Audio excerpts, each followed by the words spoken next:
ابو جہل کے بعد قریش کا سردار ابو سفیان کو بنایا گیا۔ یہ بنو امیہ سے تھے، تبھی بنو امیہ اپنے آپ کو اور بھی محترم سمجھنے لگے۔ اللہ کے رسول نے جب اللہ کا دین لوگوں تک پہنچایا تو ابو سفیان اور ان کے ساتھی بار بار اللہ کے رسول کی توہین کرنے لگے کہ قریش کے سردار ہم ہیں اور ہم اس ہاشمی نبی کو تسلیم نہیں کرتے۔ بس یہ بغض قائم ہی تھا کہ انہوں نے اللہ کے رسول کو قتل کرنے کا ارادہ کر لیا۔ اللہ نے اپنے رسول کو حکم دیا کہ وہ ہجرت کر لیں، تو بس اللہ کے رسول نے مکے سے مدینے کی طرف ہجرت کر لی اور اللہ کے دین کو پھیلانے لگے، یہاں تک کہ ابو سفیان نے مکے والوں کو جمع کر کے اللہ کے رسول سے جنگ کی جو بدر کے کنویں کے پاس تھی۔ اس جنگ میں اللہ کی مدد مسلمانوں کے ساتھ تھی اور یوں ابو سفیان اور مکے کے لوگوں کو شکست ملی۔ بس بدر کی شکست کے بعد ابو سفیان کی بیوی ہند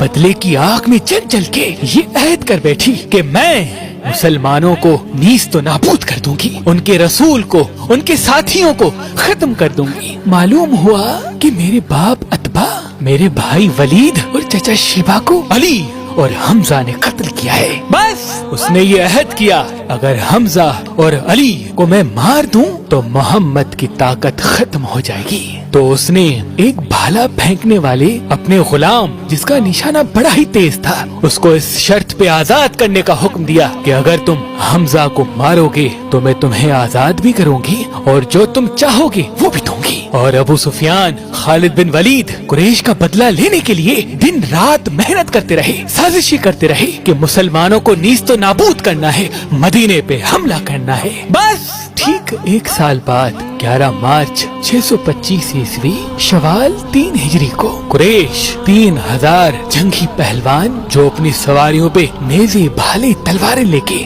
مدینے کی طرف روانہ ہوئے۔ اللہ کے رسول کو جیسے ہی یہ خبر ملی تو اللہ کے رسول نے یہ چاہا کہ مدینے میں رہنے والوں کو کوئی تکلیف نہ ملے، تو آپ 1000 لشکر کے ساتھ کوہ احد پہ آ گئے۔ تبھی اس جنگ کو جنگ احد کہتے ہیں۔ بالآخر 23 مارچ سن 625 عیسوی ہفتے کے دن قریش اور مسلمان ایک دوسرے کے مدھے مقابل آنے لگے۔ اللہ کے رسول تمام اصحاب کو پہاڑ کے چاروں طرف اپنی اپنی جگہ سنبھالنے کے لیے فرما ہی رہے تھے کہ اتنی دیر میں خزرج قبیلے کا سردار عبداللہ ابن ابی اپنے 300 ساتھیوں کو لے کے مدینے واپس چلا گیا اور یوں مسلمانوں کے فوج کی تعداد 700 رہ گئی۔ مسلمان لشکر کے مغربی جانب ایک پتھریلی پہاڑی تھی۔ اس پہاڑی پہ اللہ کے رسول نے 50 تیر انداز کا ایک دستہ متعین کر دیا تھا اور یہ فرمایا تھا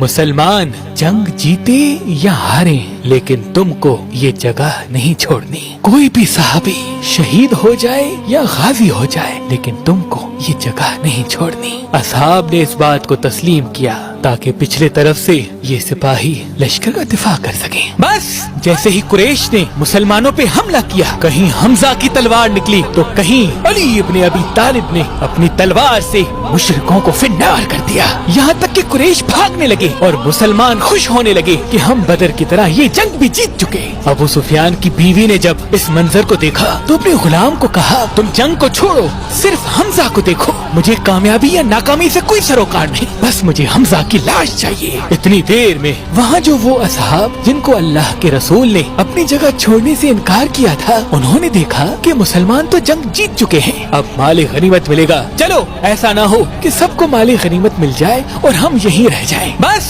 انہوں نے اپنی جگہ چھوڑ کے مال غنیمت کی طرف بڑھنا شروع کر دیا۔ جیسے ہی پچھلی طرف سے درہ خالی ہوا تو قریش کے ایک دستے کے سالار خالد بن ولید نے پچھلی طرف سے حملے کرنے کا ارادہ کیا اور جیسے ہی وہ اپنی فوج کو لے کے پچھلی طرف سے آیا تو آگے سے قریش اور پیچھے سے بھی قریش، بیچ میں مسلمان کبھی پچھلے کفار سے لڑتے ہیں، کبھی آگے والے کفار سے لڑتے ہیں، اور اتنے میں وہ جو تیر انداز جو جناب حمزہ کا نشانہ لے رہا تھا اس نے جناب حمزہ کو نیزہ دے مارا۔ بس جناب حمزہ کا زمین پہ گرنا تھا جیسے کوئی شیر زمین پہ گر گیا۔ مسلمانوں میں واہ ویلا کی صدائیں عام ہو گئیں اور کفار